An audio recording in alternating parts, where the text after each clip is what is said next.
Bonjour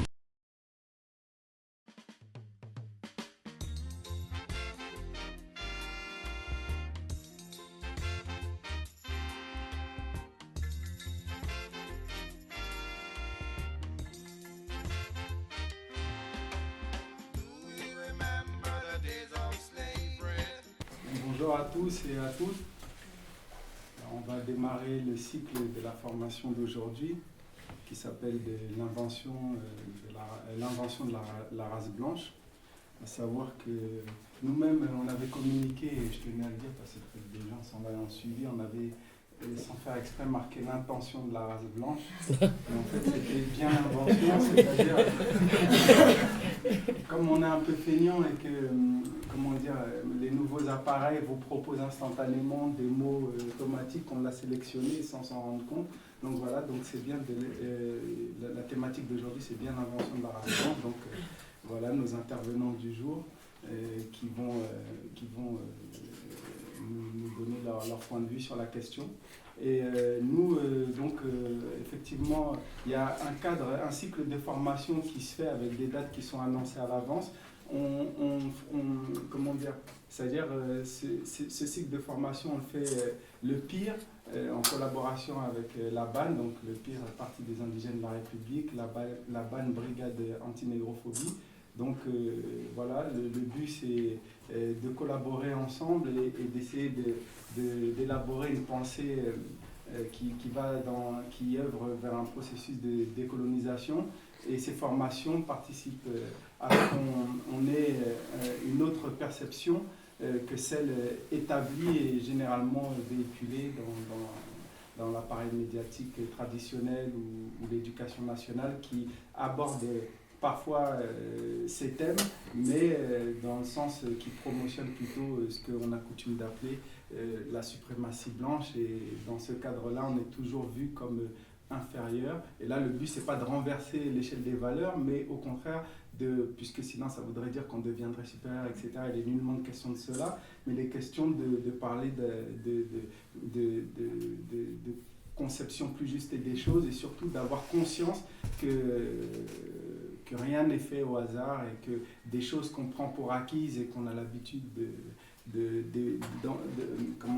d'envisager comme si c'était un fait admis, ça doit se déconstruire parce que sans ça, ça participe à nous mettre des freins dans notre avancée et pas mal de choses de la sorte. Donc ce qu'il y a à retenir en tout cas dans tout ça, c'est qu'il est important aussi d'essayer au-delà des mots de se mettre ensemble.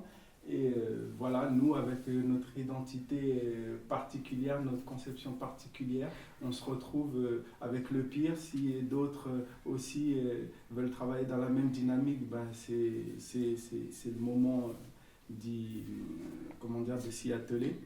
Et voilà, bon, je ne vais pas prendre la parole plus longtemps. Bienvenue à tous, je le redis encore une fois.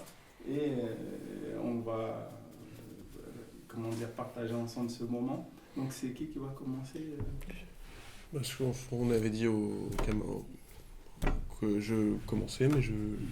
Comme je...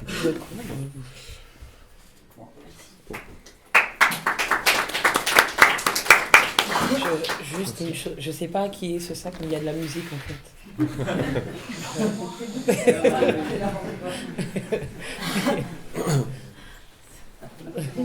Quel argent?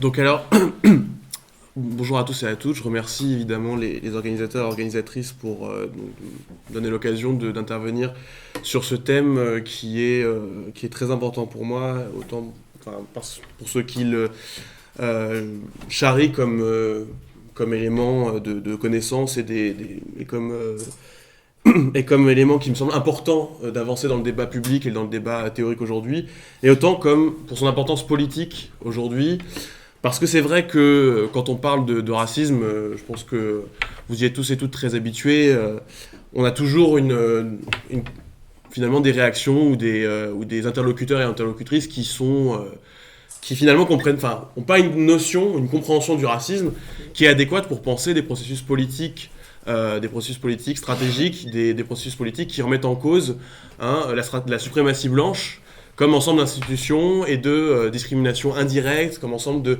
discrimination systémique.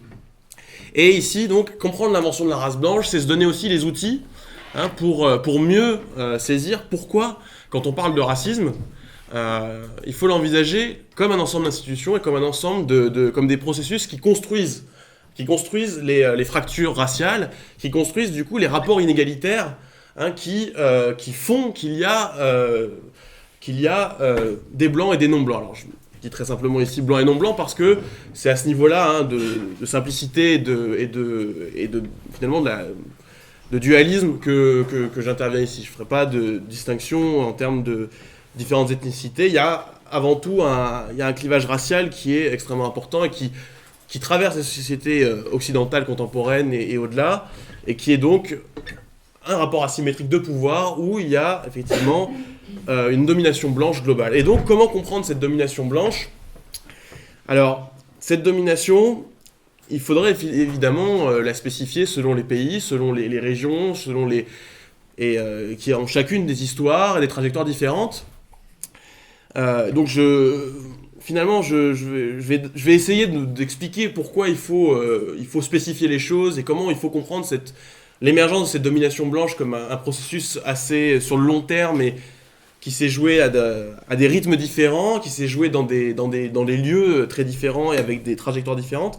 Et je vais me concentrer sur un cas qui est assez emblématique, qui est le cas des États-Unis, donc l'émergence de ce qu'on appelle la race blanche aux États-Unis, parce que c'est d'abord un pays où effectivement l'antagonisme racial, c'est-à-dire la différence, l'inégalité raciale s'est cristallisée au sein d'un même territoire et de manière extrêmement frappante et importante.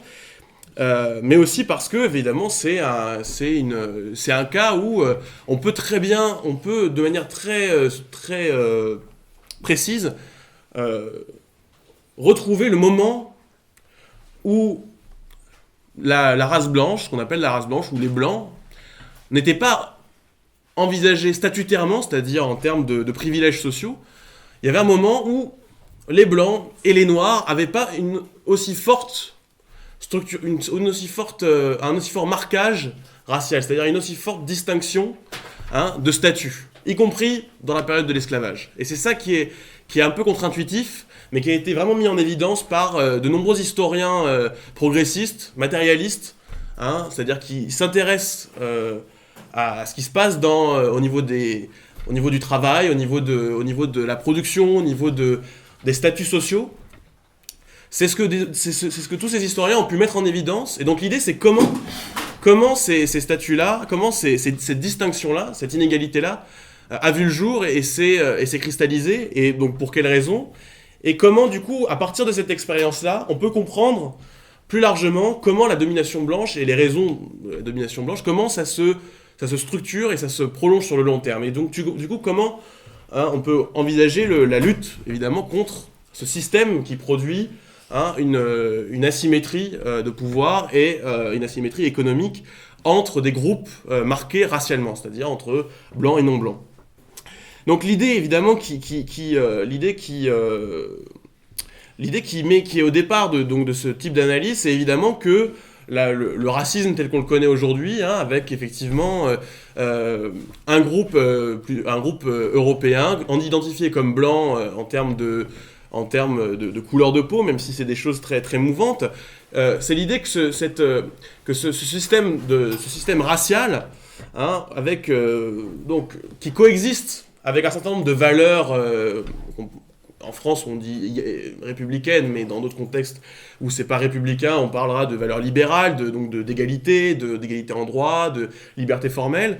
Disons ce système où donc il existe des différences et une forme de racisme extrêmement institutionnalisé qui coexiste avec des droits formels qui sont censés s'appliquer à tous. Ce système-là a évidemment pas toujours existé. Ce système-là, il a fallu le mettre en œuvre, il a fallu le mettre en place.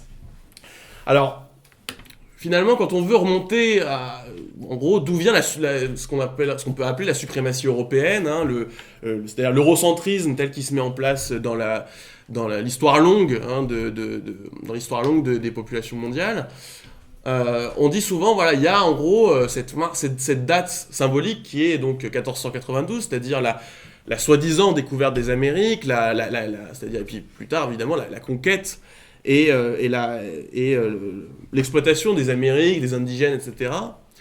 Et alors, ce qu'il faut comprendre à travers cette date, c'est qu'on a effectivement le début d'un processus, mais que ce processus-là qui va voir émerger l'Europe comme, on va dire, centre économique mondial et du coup comme pouvoir de domination sur les autres peuples mondiaux.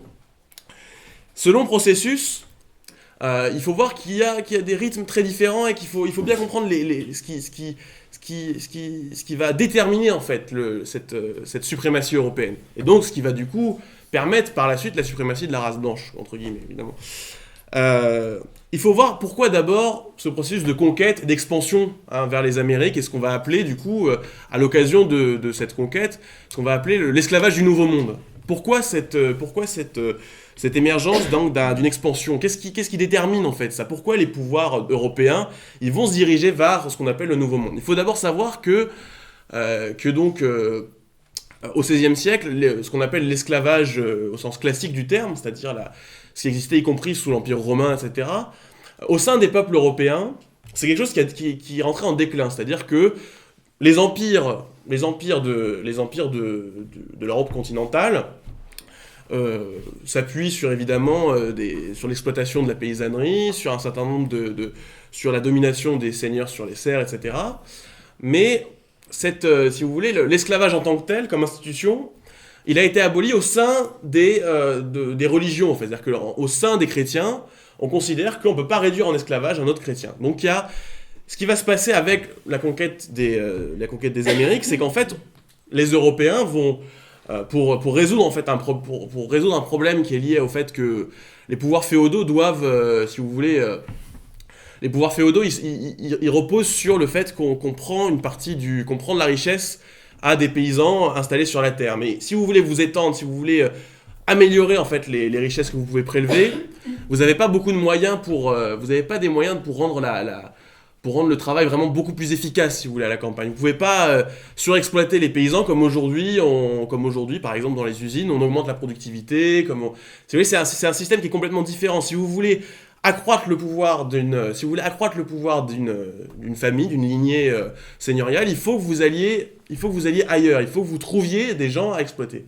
Et donc, ce qui va se passer, c'est que les empires européens, ils vont trouver de la main-d'œuvre, ils vont évidemment trouver des terres, ils vont trouver des richesses à exploiter ailleurs qu'en Europe. Et en plus, comme il ne s'agit pas de population chrétienne, ils vont pouvoir justifier en termes religieux le fait que les non-chrétiens soient des populations inférieures et puissent être réduits en esclavage. Donc il va y avoir ce qui va se mettre en place en fait avec l'esclavage du Nouveau Monde, c'est effectivement cette dynamique où on a effectivement ce qu'on pourrait appeler les prémices du racisme moderne, mais qui se base sur qui a une place économique limitée, si vous voulez. C'est-à-dire qu'à ce moment-là, cette forme si vous voulez, d'exploitation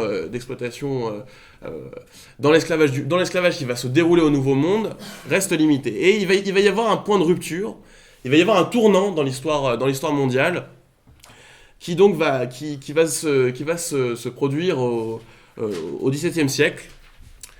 Alors, qui va se produire au XVIIe siècle avec deux éléments très importants. C'est d'abord une grande crise des économies européennes qui va demander un approfondissement, si vous voulez, de cet esclavage du Nouveau Monde, si vous voulez, qui est à la fois une crise démographique, une crise économique, des graves problèmes. Donc, si vous voulez, à l'est de l'Europe, ce qui va se produire, c'est qu'il va y avoir un renforcement de l'exploitation des serfs. Donc, ceux qui n'ont pas des empires coloniaux, ils vont accroître ils vont accroître le servage, ce qu'on appelle donc l'exploitation extrêmement dure de la paysannerie. Et ce qui va se passer pour les empires ce qui va se passer pour les empires anglais, français, les Espagnols vont pas être aussi efficaces dans ce processus, mais ce qui va se passer, c'est qu'ils vont accroître considérablement les revenus qu'ils vont tirer de l'esclavage, et qu'ils vont tirer de l'esclavage du Nouveau Monde. Parce que ça permet de résoudre cette crise, et ça permet de trouver les richesses qui sont en train d'être taries dans le continent. L'autre aspect très important, et qui est crucial, c'est qu'il y a une mutation économique qui se déroule en Angleterre, avec une transition économique vers un système beaucoup plus, si vous voulez, qui se rapproche beaucoup plus du capitalisme qu'on connaît aujourd'hui. C'est-à-dire, en Angleterre, il y a une transformation interne. C'est que, si vous voulez, les propriétaires terriens vont se transformer en capitalistes modernes, en fait. C'est-à-dire qu'ils vont, au lieu de, si vous voulez, de demander, de faire payer à leurs paysans une somme ou un ensemble de marchandises fixes qui ressort de la coutume, ils vont demander à la paysannerie d'être beaucoup plus efficace parce qu'ils vont être de plus en plus mis en concurrence. Alors c'est un processus, je pourrais détailler dans les questions, mais si vous voulez, il y a une mutation interne de l'économie anglaise, et ce qui se passe à ce moment-là, c'est que du coup, il y a un développement économique qui va être extrêmement puissant en Angleterre, et qui du coup va demander beaucoup plus de richesses issues du Nouveau Monde, c'est-à-dire issues des Amériques. Et donc on va avoir un approfondissement extrêmement féroce de ce qui va à la fois du commerce triangulaire, mais aussi donc de l'importance stratégique des colonies britanniques aux Amériques, c'est-à-dire ce qui va devenir les États-Unis. Donc si vous voulez, dans ce cadre-là, dans ce contexte économique, il va se trouver donc il va y avoir un certain nombre de problèmes qui vont se poser aux Amériques cette fois, et qui vont avoir trait à, si vous voulez, à la stabilité de l'ordre social qui règne dans ces régions. Parce que, et là je vais devoir faire un détour par du coup l'histoire des États-Unis, l'histoire de ces colonies anglaises, parce qu'effectivement ce qu'il faut expliquer à ce moment-là, c'est que les gens qui travaillent dans ces colonies anglaises, donc il y a évidemment je vais dire des Africains américains, parce qu'en fait à ce moment-là, ce que je veux vous dire, c'est que avant si vous voulez, avant le XVIIIe siècle, avant le tout début du XVIIIe siècle, c'est difficile de parler de blanc et de noir. Et ça paraît étrange parce qu'on a l'impression que l'esclavage, ça définit déjà les Africains comme une race dominée, entre guillemets, par le système dans les colonies anglaises. Et en fait, en termes de statut, si vous voulez, les esclaves qui viennent d'Afrique et si vous voulez, les travailleurs qui vont venir d'Europe, donc d'Angleterre, ils ont une différence de statut qui n'est pas si importante que ça. Alors je dis pas si importante que ça, parce que la distinction c'est quand même effectivement que, dans le cadre de ce que je vous expliquais tout à l'heure sur le fait qu'il y avait une distinction entre les membres d'une même religion, c'est-à-dire le fait qu'on peut réduire en esclavage des non-chrétiens pour les Européens, il y a effectivement quand même l'idée qu'on peut que les Européens peuvent aller effectivement réduire en esclavage des peuples d'Afrique qui sont effectivement pas envisagés comme des chrétiens. Et alors, effectivement, du coup, il y a cette différence de statut. Mais si vous voulez, une fois sur le sol, dans les colonies anglaises, si vous comparez en fait le statut si vous voulez, ce qu'on appelle les servants britanniques, enfin issus de l'Angleterre, et les esclaves issus d'Afrique, en réalité, il y a une distinction qui est beaucoup plus faible, une distinction de statut qui est beaucoup plus faible que ce qui va prédominer par la suite dans le XVIIIe siècle, dans le XIXe siècle, etc. C'est-à-dire que si vous regardez en fait ce qui se passe en fait dans ces colonies anglaises, vous voyez par exemple d'abord le statut que les esclaves ou les servants ont sur le sol américain. Si vous voulez, on peut sortir du statut d'esclave en fait. On peut sortir du statut de servant. C'est-à-dire qu'on peut, c'est pas seulement l'affranchissement. C'est vraiment l'idée qu'une fois que vous avez payé votre dette, une fois que vous avez rempli un certain nombre de missions, en fait, vous êtes entre guillemets libre. C'est-à-dire que vous pouvez devenir propriétaire. Et donc on a des cas avec des anciens esclaves issus d'Afrique qui épousaient de riches propriétaires terriens, qui pouvaient même faire fortune en Virginie, etc. Et il y a quelque chose d'assez important, qui est vraiment l'aspect crucial pour comprendre pourquoi on va devoir produire la race blanche, pourquoi on doit devoir créer la race blanche, c'est que dans ce, si vous voulez, dans cette phase, ce qu'on voit, c'est qu'il y a des alliances très fortes qui se tissent entre les esclaves issus d'Afrique et les servants britanniques. C'est-à-dire que par exemple, ils fuient ensemble. Ils vont fuir ils peuvent fuir les plantations ensemble. Alors l'idée que ce qu'on appelle des blancs ou des noirs, je mets des guillemets parce qu'à l'époque, c'est une distinction qui est seulement descriptive, qui n'est pas statutaire, comme je l'indique. À partir du moment où vous avez cette solidarité-là qui existe, vous avez un problème qui se pose du point de vue de l'ordre social. C'est-à-dire que s'ils peuvent fuir ensemble, s'il n'y a pas une population qui est là pour surveiller en permanence que les esclaves restent à leur place, que les esclaves sont bien corvéables à merci, et là vous avez un problème d'ordre social, vous avez un problème de stabilité de l'ordre qui est instauré qui est instruit par cet esclavage colonial. Alors pourquoi l'invention de la race blanche ? C'est là que rentre en ligne de compte effectivement ces problèmes de stabilité. D'abord, comme je vous le disais, on est au XVIIe siècle et là, si vous voulez, ce qu'on va appeler la révolution industrielle en Angleterre, ce que j'essayais de vous expliquer tout à l'heure, ça va vraiment s'alimenter de cette production de tabac, cette production de coton qui vient des Amériques comme ça. Et on peut difficilement expliquer si vous voulez, la rapidité de la révolution industrielle sans comprendre l'importance stratégique, économique de ces colonies, de cet esclavage colonial. Donc, il y a un enjeu extrêmement important du point de vue de l'Empire britannique, du point de vue de l'Empire colonial britannique à ce moment-là. Donc tous les problèmes qui vont se poser en termes de stabilité de l'ordre social, ils sont extrêmement stratégiques. C'est-à-dire que s'ils ne sont pas résolus, ça pose un énorme problème.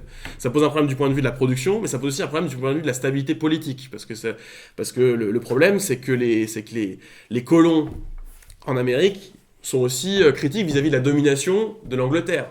C'est-à-dire que les révoltes qui éclatent dans les colonies britanniques, c'est à la fois des révoltes c'est des révoltes entre guillemets de classe, c'est-à-dire des révoltes contre une injustice économique, une injustice sociale, c'est des révoltes, c'est comme des sortes de ce qu'on pourrait appeler des grèves, et c'est aussi des révoltes contre le colonialisme britannique, c'est des révoltes qui ont un caractère quasiment indépendantiste. Donc il y a ces deux types de problèmes, ils sont extrêmement importants à saisir, et c'est dans ce cadre-là que va se poser le problème de pourquoi on va inventer la race blanche. Alors, cette idée d'invention de la race blanche,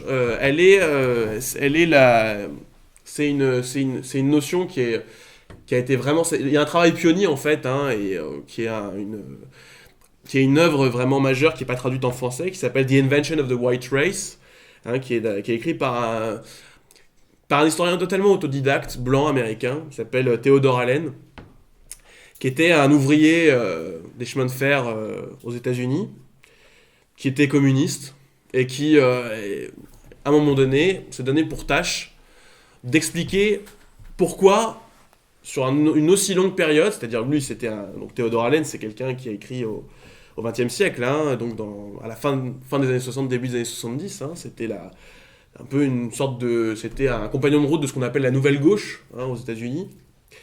Et donc c'est quelqu'un qui se demandait mais pourquoi finalement à chaque fois qu'on pense à des processus politiques aux États-Unis, il y a toujours une distinction raciale, c'est-à-dire finalement même dans la classe ouvrière, même dans la classe ouvrière, il y a toujours des privilèges statutaires, ce qu'il appelait les privilèges de ce qu'il appelait white skin privilege, c'est-à-dire voilà les privilèges blancs entre guillemets. Comment on peut expliquer et pourquoi on a ces privilèges qui ont à ce point perduré. Et ce qu'il va essayer de trouver, c'est dans l'histoire dont je parle depuis tout à l'heure, c'est-à-dire dans la mise en place vraiment de ce système de l'esclavage colonial et au moment où elle a gagné en puissance, c'est-à-dire au milieu du XVIIe siècle, il va comprendre en fait quel rôle allait jouer en fait la race blanche dans le cadre de ces conflits internes aux colonies anglaises. Et c'est ça vraiment, parce que pour lui, si vous voulez, c'est ce rôle que joue la race blanche dans les différents conflits. Ce rôle-là, elle va le jouer en fait dans des conflits, dans toute l'histoire des États-Unis, elle joue ce conflit. Elle joue ce rôle dans ces conflits. Et donc, comment comprendre ça ? D'abord, ce qu'il faut voir, c'est que au moment où donc s'accroît l'importance stratégique économiquement donc de l'esclavage du Nouveau Monde pour les Anglais, pour l'Empire britannique, il faut voir que, évidemment, comme vous avez effectivement aussi un problème de stabilité interne à l'Angleterre, interne aux populations, aux classes laborieuses anglaises, vous ne pouvez pas, si vous voulez, avoir une grande politique d'émigration qui aurait consisté à envoyer si vous voulez, des esclaves britanniques, chrétiens britanniques dans les colonies anglaises. Donc vous avez quand même une forte proportion, de plus en plus forte, d'esclaves issus d'Afrique. Hein. Et le problème qui se pose, c'est que, ce que Theodore Allen va relever, c'est qu'il y a des révoltes qui se mènent au XVIIe siècle et qui mettent en jeu donc des servants britanniques et des esclaves issus d'Afrique. Et la révolte canonique, c'est une révolte qui a lieu en Virginie, c'est ce qu'on appelle la révolte de Bacon. La révolte de Bacon, qui était le nom d'un des généraux qui ont mené cette révolte, qui date de 1676.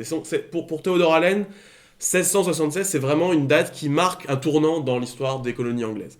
Parce que, donc c'est une révolte qui au départ porte sur, on va dire, le statut des Indiens d'Amérique par rapport aux colonies britanniques, mais qui se transforme en révolte contre la domination britannique sur les colonies anglaises.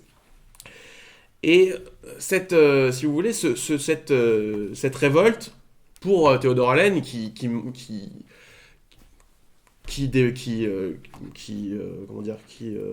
exhibe un certain nombre de documents explicites des législateurs dominants dans l'Empire britannique, il montre que cette révolte, elle inspire une profonde crainte. Et ce qu'il remarque d'abord, c'est que dans les textes, ils disent ce qu'il va falloir faire là, c'est faire venir de plus en plus venir davantage d'anglais dans les colonies. Alors il se dit pourquoi est-ce qu'il faut faire venir davantage d'anglais si auparavant il fallait, du point de vue du pouvoir britannique, faire venir davantage d'Africains. C'est quoi l'enjeu ? Et il se rend compte qu'après cette révolte, l'idée de faire venir davantage d'anglais, c'est parce qu'il faut les faire venir pour devenir une force d'appoint du pouvoir colonial, pour surveiller et mater en fait les esclaves africains. Parce que ce qui se passe à ce moment-là, c'est que à partir de la fin du XVIIe siècle et au début du XVIIIe siècle, il y a un ensemble de lois qui vont être édictées en Virginie, qui vont consacrer un statut spécifique, un statut d'exception aux esclaves issus d'Afrique. Hein, et c'est un statut qui prédominait pas du tout avant cette date et qui donc va consacrer ce qui va être finalement, par opposition, les statuts privilégiés de la race blanche. Et ces statuts, maintenant on les connaît assez bien, c'est-à-dire interdiction du port d'armes pour les esclaves noirs, interdiction du mariage interracial, interdiction de se déplacer librement, interdiction de décider de là où vous allez travailler, donc interdiction d'avoir une mobilité sociale, d'espérer devenir propriétaire. Vous avez un certain nombre de droits du coup qui vont être retirés aux esclaves africains et du coup qui vont être des droits privilégiés des servants ou des classes laborieuses blanches.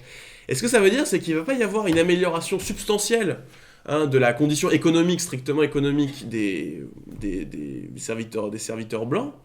Par contre, par opposition et en négatif par rapport aux esclaves issus d'Afrique, il y a un statut extrêmement privilégié qui va du coup assortir au statut de servants ou d'émigrés issus d'Europe. Et ce que ça construit comme statut, c'est donc un statut, ce que Theodore Allen appelle une formation, c'est-à-dire un groupe social finalement de contrôle. C'est-à-dire l'idée que les Blancs, ce qui va définir la race blanche dans les colonies britanniques, c'est le rôle de formation de contrôle social. Et pourquoi du coup on demande aux Blancs de venir après 1676 ? C'est pour devenir des contremaîtres et devenir si vous voulez la force d'appoint du système d'esclavage colonial. Et ce que ce système va avoir d'extrêmement efficace, c'est qu'il va complètement détruire toute possibilité de toute forme d'alliance et donc de révolte commune entre les esclaves issus d'Afrique et les servants issus d'Europe. Donc ce qui se constitue, si vous voulez, c'est une espèce de pyramide raciale avec une partie des populations, les populations laborieuses blanches qui ont si vous voulez, un pouvoir politique, un pouvoir qui est donc aussi économique évidemment, puisque à partir du moment où les blancs de classe laborieuse ont des droits supplémentaires par rapport aux noirs, notamment ils ont le droit de devenir des petits propriétaires, ils ont le droit si vous voulez, ils jouissent des droits qui définissent ce qu'on peut dire l'idée américaine, donc de soit devenir un planteur, soit devenir un petit propriétaire, surtout qu'avant le 19e siècle, ces choses-là, c'est tout à fait possible c'est tout à fait possible de s'enrichir, enfin d'imaginer qu'on peut économiser et avoir une petite propriété et devenir un propriétaire autosuffisant. Donc les blancs peuvent avoir l'idéal d'être dans ce pays d'être dans ce pays avec des terres à disposition, tandis que les noirs désormais sont une population qui a un rôle strict qui sont des pures marchandises et qui ne peuvent espérer aucun autre statut et aucune autre trajectoire. Et donc c'est un statut qui devient héréditaire et et il est impossible donc de sortir de ce statut, hormis par l'affranchissement qui est donc défini de manière extrêmement stricte et qui est... Alors là, l'importance politique de ce récit, en fait, c'est d'abord de comprendre comment que si on veut comprendre le racisme comme d'une manière politique et en termes de construction sociale, il faut comprendre la fonction de la race à différentes périodes historiques. C'est-à-dire que ce qui aujourd'hui rend le racisme aussi... à la fois aussi paradoxal et aussi, mais en même temps aussi profond et aussi ancré dans la structure économique, c'est qu'on a, comme je vous le disais au départ, cette espèce de paradoxe entre des sociétés, un certain nombre de sociétés, on peut dire démocratiques, qui définissent le droit comme un droit qui s'applique à tous, et en même temps des zones d'exception, des zones d'ombre qui sont ces états d'exception par rapport à cet universel de l'égalité de droit, etc. Et ce qu'il faut comprendre, c'est que cette nouvelle forme, si vous voulez, cette nouvelle forme d'exception qui donc s'inscrit dans le vocabulaire et dans l'imaginaire, etc. de la race, qui a une histoire extrêmement longue. Et ben il se met en place cet imaginaire-là et cette structure inégalitaire-là, elle se met en place dans l'état d'exception même qui voit le jour dans le développement, enfin si vous voulez, dans ce qui va cette inégalité-là, elle voit le jour au cœur, si vous voulez, de la modernité. C'est-à-dire au moment où la modernité, c'est-à-dire la modernité économique, c'est-à-dire ce que j'expliquais à propos de la révolution industrielle, au moment où toutes ces si vous voulez, ces présupposés de ce qu'on appelle aujourd'hui la civilisation dite européenne, au moment où toutes ces structures-là se mettent en place, vous avez en même temps cette nouvelle forme cette nouvelle forme de racisme qui en même temps voit le jour avec donc ce statut extrêmement précis donc de la race blanche au cœur des États-Unis. Alors pourquoi c'est important politiquement ? Parce que le rôle qui va être joué par la race blanche, le rôle politique que joue la race blanche à l'issue des révoltes de Bacon, à l'issue du XVIIe siècle, ce rôle politique-là d'être une force de contrôle social, c'est un rôle qui est joué de manière périodique et de manière extrêmement soutenue dans l'histoire des luttes populaires, en fait. C'est-à-dire que, pourquoi Theodore Allen s'intéresse à cette période ? Parce que ce qu'il remarque, c'est qu'en fait, les privilèges statutaires qui sont perpétués, qui sont on va dire, reproduits par les institutions, par le droit, par les pratiques sociales dominantes, ce statut-là, en fait, ce statut privilégié, y compris dans les classes parmi les classes les plus populaires, il joue un rôle donc de force qui tire en arrière l'ensemble des luttes politiques aux États-Unis. C'est-à-dire que si vous voulez, vous pouvez ce que montre Theodore Allen aussi dans d'autres essais, c'est que à des périodes extrêmement précises, ce statut privilégié a joué un rôle extrêmement réactionnaire, extrêmement et extrêmement en même temps profond l'exclusion des Noirs, en fait, des luttes populaires, hein, aux États-Unis, c'est-à-dire dans les syndicats, dans les forces, dans le Parti socialiste américain qui se met en place au 19e siècle. Vous avez des processus d'exclusion et qui à chaque fois sont le fait de cette inégalité statutaire qui donne un ensemble de prérogatives aux Blancs que n'ont pas les Noirs. Et l'importance de ce récit politique, c'est qu'il nous montre l'importance de lutter contre toutes ces institutions statutaires, y compris, hein, dans l'idée de construire, hein, ce que les Indiens de la République appellent par exemple une majorité décoloniale, c'est-à-dire une alliance, hein, avec les couches, on va dire, les plus antiracistes, les plus progressistes, hein, du champ politique blanc. L'importance de ce récit-là, c'est qu'il nous montre que si la race blanche existe elle-même, c'est d'abord pour détruire cette possibilité même d'une majorité décoloniale, d'une majorité qui mettrait en branle les institutions inégalitaires et injustes de ce système. Donc je vais m'arrêter là et on pourra discuter davantage des détails de ce récit dans la discussion. Okay.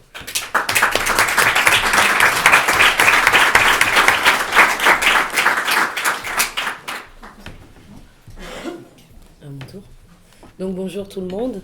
Avant de commencer, je voudrais remercier le PIR et la BAN pour la tenue de cette formation et toujours répéter publiquement mon soutien à toutes les actions qui sont menées par le PIR et par la BAN, même si on continue à me dire qu'il ne faut pas que je traîne avec le PIR et la BAN, mais ça vous êtes déjà au courant.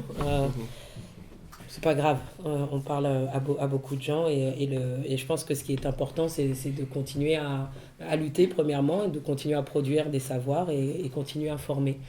Voilà, donc je remercie Ouria parce que c'est Ouria qui m'a contacté directement pour participer à cette journée avec Félix. Donc merci pour l'invitation et bravo Ouria pour le texte sur Dieudonné et qui a été présenté au colloque que j'ai manqué sur penser l'émancipation. Merci Stella. Voilà, ça fait du bien, c'est tout, ça existe. Je sais pas qui le lit. Il y a des gens, je l'ai posté sur Facebook. Il y a encore une guerre sur mon mur sur Facebook. Les indigènes, c'est pas possible. Je sais pas comment les gens lisent, mais voilà, on m'a dit, elle a mis Dieudonné sur un piédestal.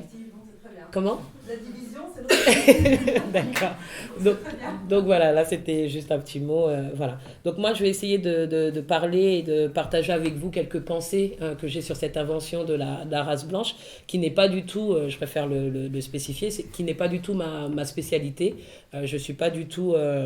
on va dire, formée en ce qu'on a appelé Whiteness Studies, mais en tout cas, cette invitation m'a poussé à m'interroger sur mes propres savoirs et qui concernent plus spécifiquement donc, la nation états-unienne, les États-Unis d'Amérique et l'histoire afro-américaine.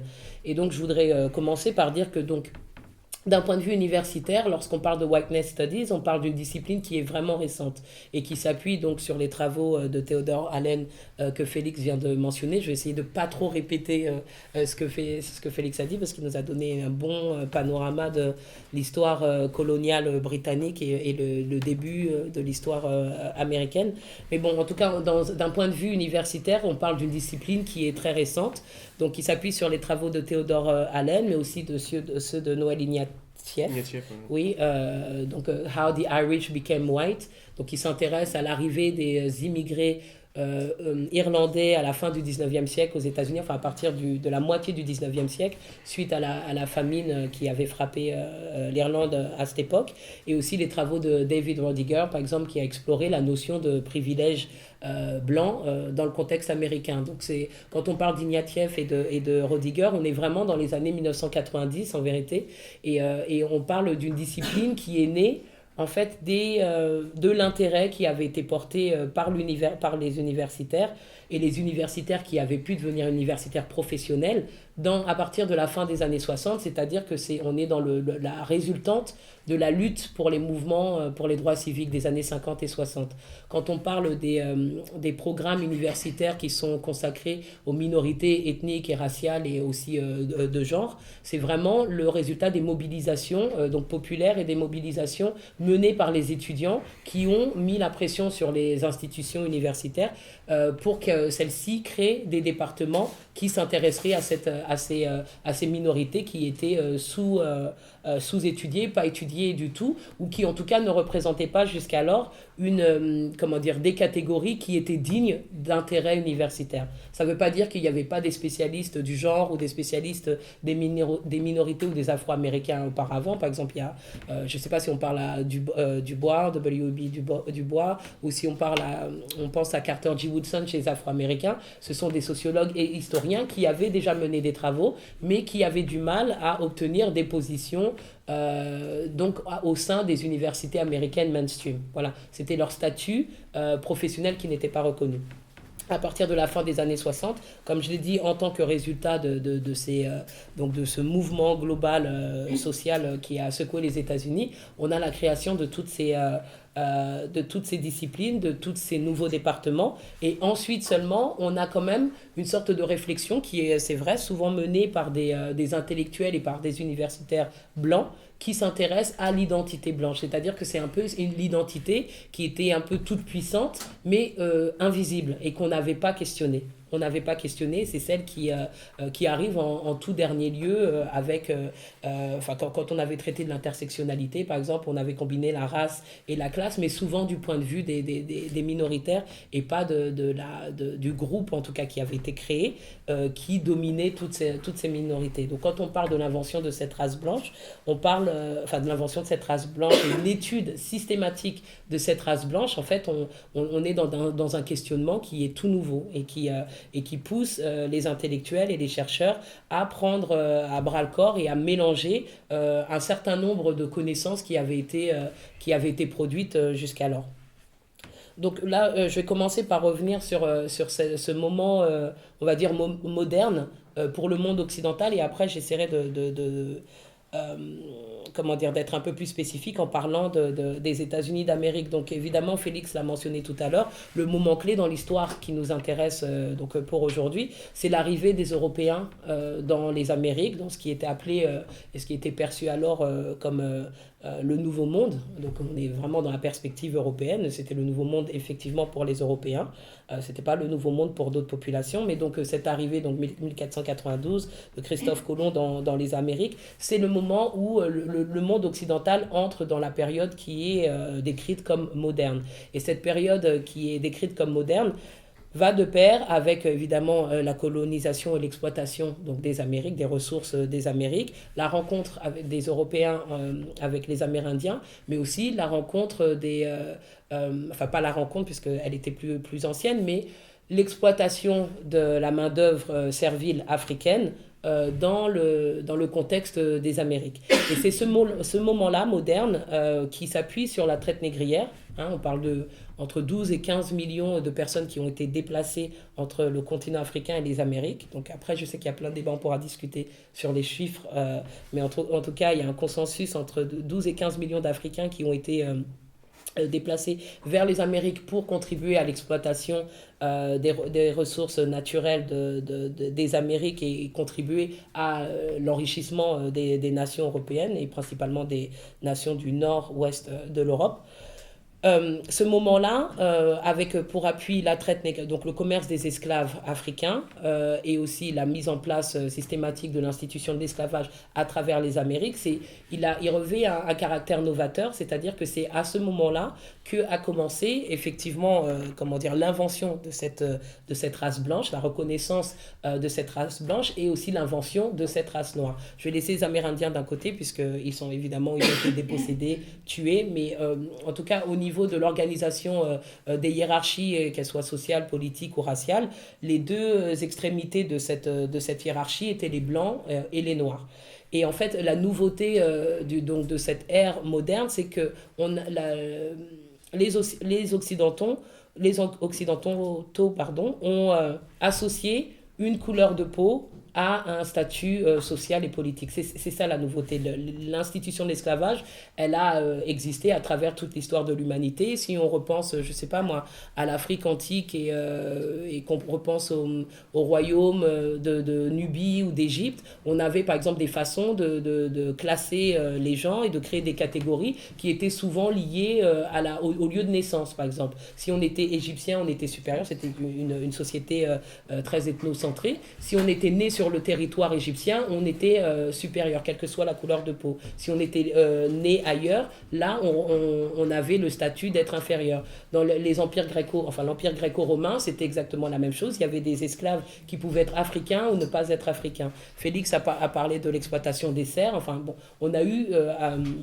à travers l'histoire de l'humanité, de nombreux exemples d'iniquité et d'inégalité qui pouvaient fonctionner sur des éléments différents. Ça pouvait être ça pouvait aller jusqu'à le régime alimentaire, ceux qui mangent de la viande, ceux qui ne mangent pas de la viande, voilà. Mais quand on parle de cette ère moderne qui nous intéresse aujourd'hui, on parle vraiment de cette association d'une couleur de peau, d'un phénotype à une position sociale. Et c'est ça la nouveauté qu'a apporté cette ère moderne à l'histoire de l'humanité. Quand on s'intéresse aussi à l'histoire spécifique des États-Unis, on parle aussi d'un pays qui occupe une place particulière dans cette histoire de la colonisation des Amériques, dans la mesure où ce qui allait devenir les États-Unis, puisqu'on a bien fait la distinction entre l'Amérique, les territoires nord-américains qui appartenaient à l'Empire britannique et ce qui allait devenir les États-Unis d'Amérique. Les États-Unis font partie des nations qui ont absorbé le plus petit nombre d'esclaves dans cette traite négrière. Donc c'est 12 à 15 millions d'Africains qui ont été déplacés. Parmi ces 12 à 15 millions, entre 5 et 7% sont arrivés dans les territoires d'Amérique du Nord. Voilà, c'est un nombre qui est très petit quand on le compare à celui, par exemple, du Brésil, qui a absorbé 47% de la traite négrière à lui tout seul, et qui fait que le Brésil, aujourd'hui, est le pays le plus africain en dehors du continent africain. Donc, quand on parle de l'Amérique du Nord, c'est seulement 5 à 7% du nombre total des Africains qui ont été déplacés dans le cadre de la traite négrière. Ce qui veut dire que les Africains qui ont donc produit cette communauté afro-américaine dont on va aussi parler aujourd'hui, sont des Africains qui sont principalement nés dans les Amériques et qui sont principalement nés dans le territoire qui allait devenir les États-Unis d'Amérique. Donc quand on parle des États-Unis, on va parler d'un espace où c'est retrouvé à partir du XVIIe siècle, 1607, c'est la création de la première colonie britannique dans le territoire qui allait devenir la Virginie. On parle d'une présence africaine, on parle d'une présence européenne blanche, et on parle d'une présence amérindienne. Ce sont les trois groupes qui se retrouvent dans le même espace et qui vont devoir participer à la nation américaine qui va être fabriquée à la fin du XVIIIe siècle. Donc dans cette histoire d'Amérique coloniale, c'est vrai, et là je ne vais pas y revenir énormément, mais qu'il est intéressant de voir que les statuts, le statut racial des catégories que j'ai mentionnées n'était pas aussi clair et n'était pas aussi figé. Par exemple, on parle de l'arrivée des premiers esclaves africains en Virginie, donc à partir de 1619. En 1619, il y a 20 Africains qui arrivent pour participer à l'exploitation du territoire, et ces 20 esclaves, même s'ils avaient été donc rasiés en Afrique, amenés dans les Amériques, quand ils entrent sur le territoire britannique, excusez-moi, ils ont le statut Félix a utilisé le terme de serviteur, et on peut aussi retrouver le terme de travailleurs engagés. Donc le terme travailleurs engagés, c'était un terme qui est plus souvent associé aux Européens qui décidaient de partir s'installer et de chercher une nouvelle vie dans les Amériques, mais qui n'avaient pas les moyens, donc on parle de classes extrêmement défavorisées, qui n'avaient pas les moyens de se payer le voyage transatlantique, pardon, et donc qui louaient leurs services pour un certain nombre d'années à un propriétaire terrien qui lui était dans les Amériques et pour lequel ils devaient travailler un certain nombre d'années. Ils étaient liés par contrat. On va dire, ils travaillaient 5 ans ou 7 ans, et après 7 ans, ils pouvaient eux-mêmes accéder à la propriété où ils n'étaient plus liés contractuellement à cette personne. Évidemment, le statut n'était pas aussi respecté, n'était pas aussi libre, donc c'est pour ça que il était important d'insister sur le fait que ces travailleurs engagés ou ces serviteurs avaient un statut qui était proche de celui des esclaves. Et même si eux venaient principalement d'Europe, ce statut de travailleurs engagés pouvait également être appliqué à des esclaves africains. Donc quand je parlais des premiers Africains qui sont arrivés en Virginie, techniquement ils sont arrivés sur le territoire britannique en tant que travailleurs engagés et pas en tant qu'esclaves. Ce à quoi on assiste, on va dire, entre 1607, donc l'arrivée des premiers Européens dans ce nouveau territoire britannique et jusqu'à la révolution, la révolution américaine à la fin du XVIIIe siècle, c'est effectivement cette ambiguïté par rapport au statut de chacun et par rapport à cette identité raciale et par rapport à ces phénotypes. Donc, que veut dire la peau noire, le corps noir, que veut dire la peau blanche, et ces ambiguïtés, elles sont d'autant plus visibles quand on regarde les trajectoires de ces communautés de travailleurs engagés qui pouvaient être noirs ou blancs et de ces esclaves qui, au fil des décennies, ont été exclusivement noirs. Et c'est comme ça que, en inventant cette catégorie blanche, en inventant cette race blanche, on l'a fait en inventant la race noire ou en inventant la race qui n'était pas blanche, c'est-à-dire les Amérindiens et les Afro-Américains. Donc là, c'est vraiment quelque chose qu'on pourra peut-être plus détailler quand sera venu le temps de la discussion, mais je voulais revenir sur quelques points qui avaient été évoqués par Félix.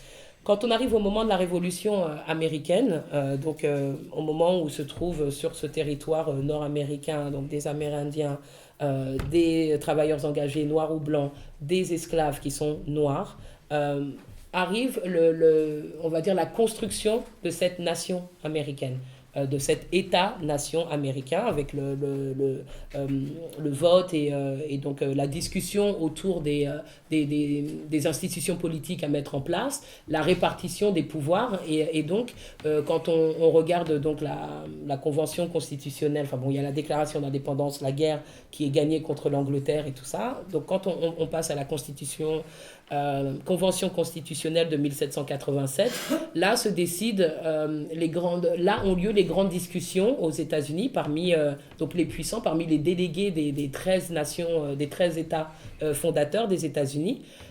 Donc ces délégués qui sont principalement donc des hommes blancs et propriétaires terriens, ce sont les personnes qui ont mis en place les institutions politiques telles qu'elles existent aujourd'hui. On a énormément de discussions qui tournent autour de l'appartenance à la nation américaine et qui aura le droit de devenir citoyen, qui aura le droit de devenir homme libre et comment en fait on réfléchit sur la façon dont la nation américaine va fonctionner et sera mise en place. Et donc là, c'est un des autres moments qu'on peut mentionner dans cette construction de la race blanche, de la catégorie blanche, qui est celle du pouvoir. La personne qui est un homme, surtout un homme libre et un homme riche, est le citoyen américain par excellence. Et donc, de fait, sont exclus de cette citoyenneté, ou de cette citoyenneté entière, participative.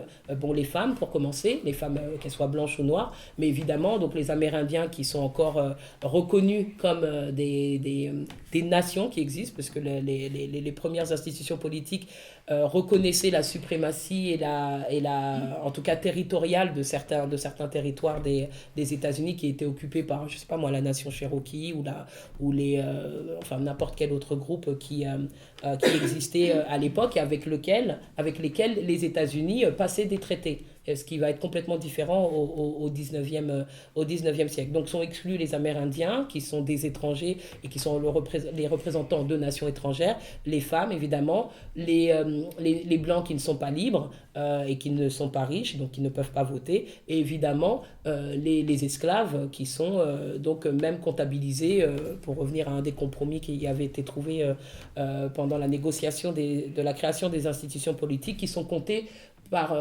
les États du Sud pour 3/5 d'une personne et qui ne constituait pas donc une personne à part entière. Mais quand on regarde cette stratification qui a l'air assez simple, la question qui se pose est celle des Noirs libres, par exemple. Il y avait des Noirs qui, de tout temps, aux États-Unis, il y a toujours eu à peu près 10% de la population noire qui était libre. Et cette population noire libre posait un véritable danger pour cette stratification rigide raciale, donc d'un côté les Noirs, les Indiens et les Noirs, les Indiens et les Blancs. Et donc ces populations noires libres ont été, donc même si elles n'étaient pas régies par les codes d'esclaves, puisqu'il y a plusieurs lois pour régir les populations esclaves qui ont été votées depuis l'arrivée des Européens sur le continent américain. Mais donc même si ces Noirs libres n'étaient pas des esclaves, ces Noirs libres ne pouvaient pas être égaux aux Blancs qui soient riches ou pauvres. Et donc là, on s'aperçoit que quand on regarde la législation et la gestion de la population esclave, l'une des catégories qui est importante à mes yeux est l'émergence de cette population qui va vraiment faire tampon entre les sphères supérieures et les blancs nantis et évidemment les esclaves qui sont sous la domination la plus totale. Et cette population, donc, ce sont les classes blanches les plus défavorisées qui vont, par exemple, participer à l'élaboration des ce qu'on appelait les slave patrols. Donc c'était la police des esclaves, la police qui avait pour rôle de patrouiller toutes les plantations et de vérifier les papiers, donc aussi bien des Noirs libres qui avaient des laissez-passer, qui avaient plus de liberté de mouvement que les esclaves, mais aussi des esclaves qui pouvaient être envoyés par leur maître d'une plantation à une autre pour faire pour faire des courses ou pour effectuer quelques commissions au nom de leur maître. Et donc ces patrouilles donc de police donc d'esclaves, et qui sont en fait des patrouilles de police de noirs, elles sont constituées exclusivement par les classes blanches défavorisées et qui sont en fait les plus nombreuses en termes numériques, parce que c'est quelque chose sur lequel j'aurais dû insister. En premier lieu, la population afro-américaine aux États-Unis a toujours constitué une minorité numérique. Ça, c'est quelque chose qui est complètement différent d'autres territoires tels que le Brésil, la Jamaïque, la Barbade, où il y avait plus de Noirs que de Blancs. Donc les Afro-Américains ont toujours constitué une minorité donc d'un point de vue numérique. Et deuxièmement, c'est le point qui touche à cette constitution des patrouilles, et j'ai perdu le deuxième point, excusez-moi, ça va me revenir. Les classes populaires blanches majoritaires numériquement. Oui, voilà, oui, merci. Merci. La taille des plantations esclavagistes aux États-Unis était beaucoup plus petite que les tailles des plantations qu'on pouvait trouver dans le reste des Amériques. Donc c'était souvent une vingtaine, en moyenne en tout cas, une vingtaine d'esclaves par plantation. Ce qui veut dire qu'en vérité, quand on parle de l'institution de l'esclavage aux États-Unis, c'est une infime minorité qui bénéficiait de cette institution de l'esclavage. Les propriétaires terriens étaient vraiment, et les très grands propriétaires terriens constituaient une véritable minorité.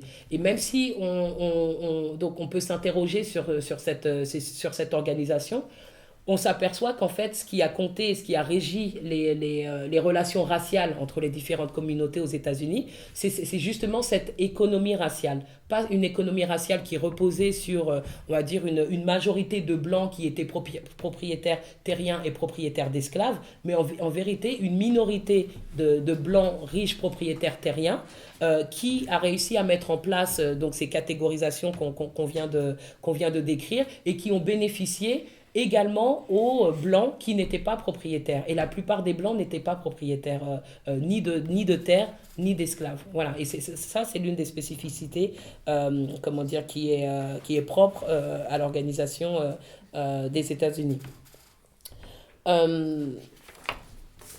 L'autre phénomène dont je voulais parler,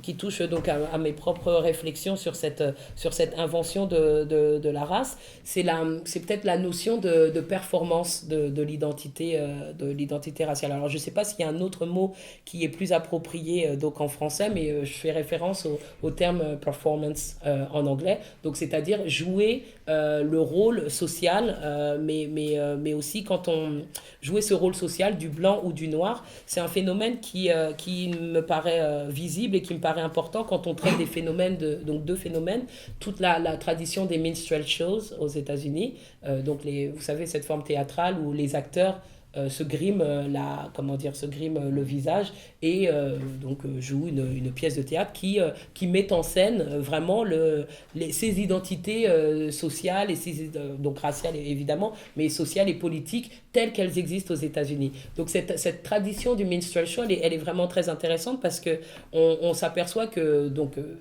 si on approche donc les minstrel shows comme production artistique, c'est une forme artistique et une forme théâtrale qui est née aux États-Unis. Le fait de se grimer se faisait déjà en Europe, notamment avec Shakespeare et la figure d'Othello. Dès les premières représentations, il y avait des acteurs blancs qui se grimaient pour jouer Othello. Mais avec les minstrel shows américains, là on est face à la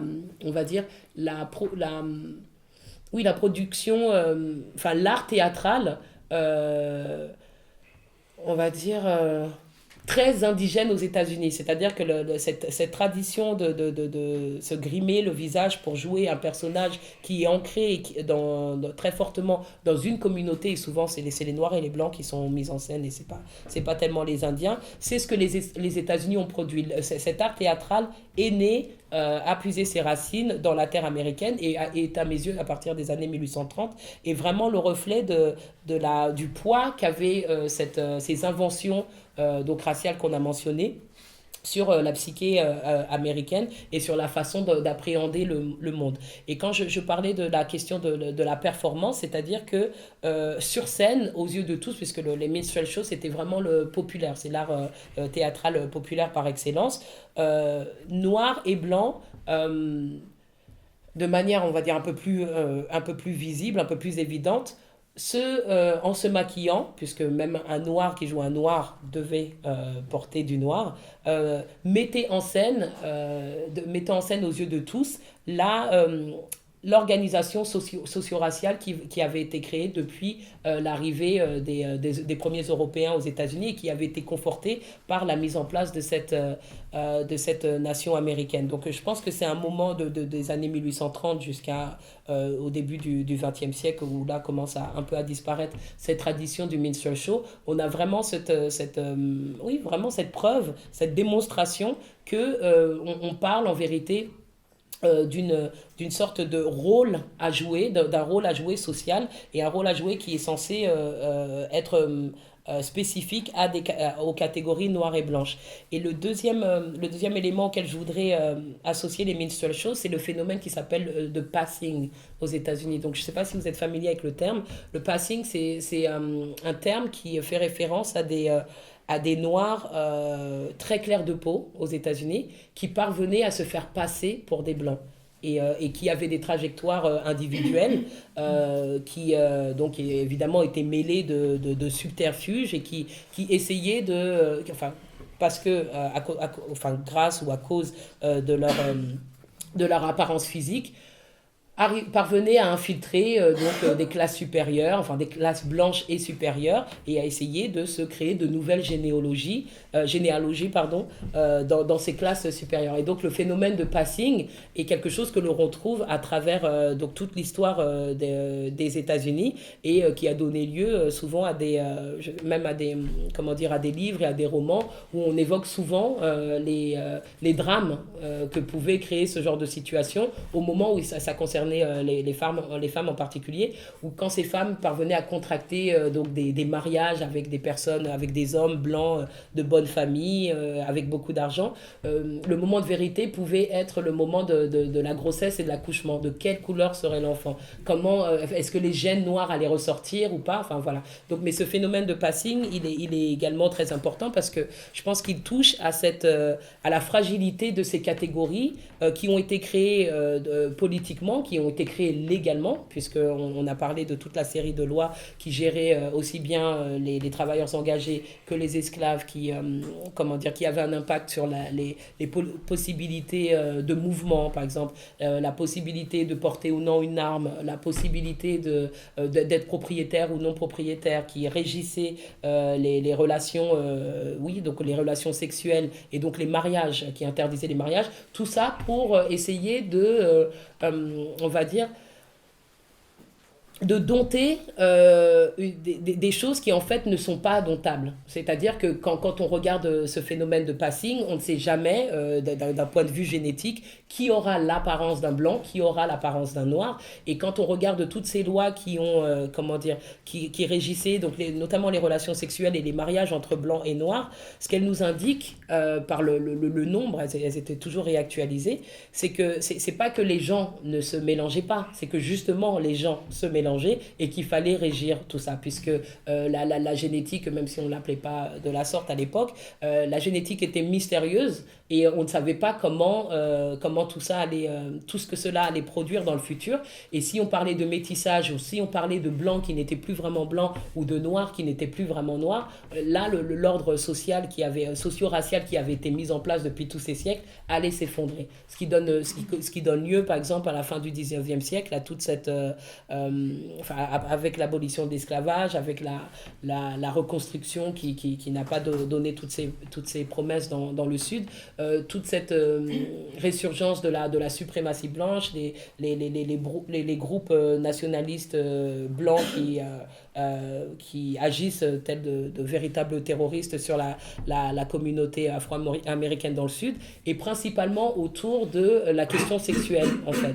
Quand on parle du phénomène de lynchage au début du 19e siècle, enfin à la fin du 19e siècle et début du 20e siècle, on parle toujours donc de rumeurs de viol. Il s'agit toujours de rumeurs de viol de femmes blanches par au moins un homme noir. Et c'est ces rumeurs de viol, et donc d'accès à la sexualité de la femme blanche, qui sont passibles de lynchage. Donc voilà, les Afro-Américains et d'autres Américains qui avaient travaillé sur la question identifiaient ou décrivaient le lynchage comme l'antithèse de la démocratie américaine telle qu'elle avait été mise en place, et le déni de justice qui frappait ces communautés afro-américaines qui étaient visées. Mais quand on regarde aussi ces phénomènes de lynchage, ce à quoi on touche, ce sont les relations intimes entre les hommes, les hommes noirs, et les femmes blanches. Et beaucoup d'investigations qui ont été menées, notamment par Ida B. Wells, qui est connue pour cela, ont montré qu'en fait, de nombreux hommes qui avaient été lynchés parce que soupçonnés d'avoir violé des femmes blanches étaient en réalité des hommes qui étaient en couple ou qui avaient des relations, mais tout à fait acceptées, tout à fait consenties, merci, qui avaient des femmes blanches qui avaient des relations consenties avec des hommes noirs, et c'était pas du tout des viols, même si à certaines occasions donc les femmes apeurées disaient qu'elles avaient été violées, évidemment, mais en vérité il s'agissait du contrôle du métissage et de l'interdiction de presque un tabou sur cette question des relations interraciales qui allait mettre encore une fois à mal l'ordre social qu'on a décrit précédemment. Et il faut savoir qu'évidemment cette gestion de la sexualité, cette question du métissage, elle ne fonctionnait pas du tout de la même façon quand on regardait les relations des hommes blancs avec les femmes noires. Et là, la question du viol ou la question de l'accès par l'homme blanc à la femme noire n'était pas quelque chose qui était censé mettre à mal l'organisation socio-raciale des États-Unis, puisque premièrement, les enfants qui étaient produits, qui étaient nés de ces relations, restaient avec la mère, et c'était la mère qui était frappée du sceau d'infériorité, c'est-à-dire que le statut d'esclave, par exemple, quand l'esclave existait, se passait par la mère, premièrement, et ensuite, quand l'esclavage a été aboli, il suffisait aux hommes blancs de ne pas reconnaître leur enfant, et il n'y avait rien il n'y avait rien que cette femme noire puisse faire pour faire valoir ses droits ou quoi que ce soit. Donc on a vraiment une asymétrie au niveau de cette gestion de la sexualité interraciale. Un autre point que je voulais mentionner, c'était aussi la tradition juridique qu'on appelle One Drop Rule aux États-Unis, toujours dans ce maintien, dans cette tentative menée par la population, mais aussi par les autorités américaines, de maintenir ce qui semblait être, en tout cas ce qui semblait paraître comme une séparation stricte des races, donc les deux races antithétiques, noire et blanche. C'était une notion qui pesait sur donc les décisions de justice, qui voulait dire que toute personne ayant à quelques moments de son histoire familiale une personne noire était noire.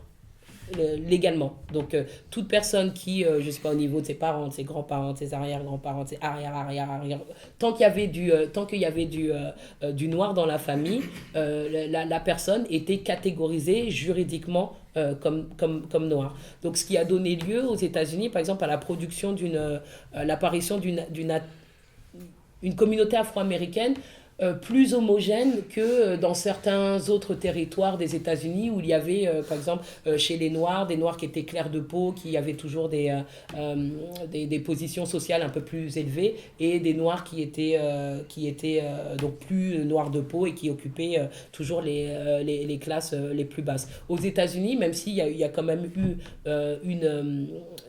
on va dire une classe sociale plus élevée, noire, qui tendait à être plus claire de peau, qui tendait à être plus métissée, on a quand même au niveau de la loi une vision vraiment non nuancée de la catégorie noire, et qui englobe le plus clair au plus foncé. Aux yeux de la loi, ces distinctions de teinte de peau n'existaient pas. Et par exemple, si on se réfère à 1896 et l'arrêt de la Cour suprême, donc Plessy contre Ferguson, qui a en fait entériné la mise en place de la ségrégation dans les États du Sud, la personne qui a porté plainte pour discrimination raciale, donc Homer Plessy, était lui octoron et avait été choisi par l'association pour les droits civiques qu'il représentait pour représenter donc la cause aux yeux de la Cour suprême, justement parce qu'il était très clair de peau, et justement pour montrer l'absurdité de la situation. Et donc la décision de la Cour suprême d'entériner quand même les pratiques de ségrégation dans le Sud a complètement fait fi de l'apparence physique d'Homer Plessy, qui aurait pu évidemment passer pour blanc. Donc voilà, c'était juste quelques points sur lesquels je me suis attardée en réfléchissant à cette question de la création de la création et de l'invention de la race blanche par rapport à ce que je connaissais déjà de l'histoire des États-Unis et de la communauté afro-américaine, mais comme Félix l'a dit en conclusion, c'est la race blanche à laquelle s'est conformé ou qu'a voulu joindre toutes les vagues d'immigrants qui sont arrivés aux États-Unis donc depuis, qui continuent même à venir, mais notamment à la fin du 19e siècle avec les Irlandais d'une part, et puis ensuite les gens d'Europe du Sud et de l'Est, les Italiens, les Grecs, les Russes, toutes les personnes qui sont venues et qui ont été d'abord rejetées par les populations plus installées, les populations plus blanches des États-Unis, se sont à chaque fois conformé à cette catégorie créée et ont bien compris, ont toutes compris qu'il fallait se distancier de la catégorie noire, de la communauté noire, pour pouvoir accéder à cette pleine citoyenneté américaine. Donc voilà, même si c'est une catégorie que, comme on l'a dit au début, a été nouvellement étudiée, explorée par les chercheurs et les intellectuels, ou parfois même les militants, c'est peut-être la catégorie la plus ancienne. Voilà. Merci.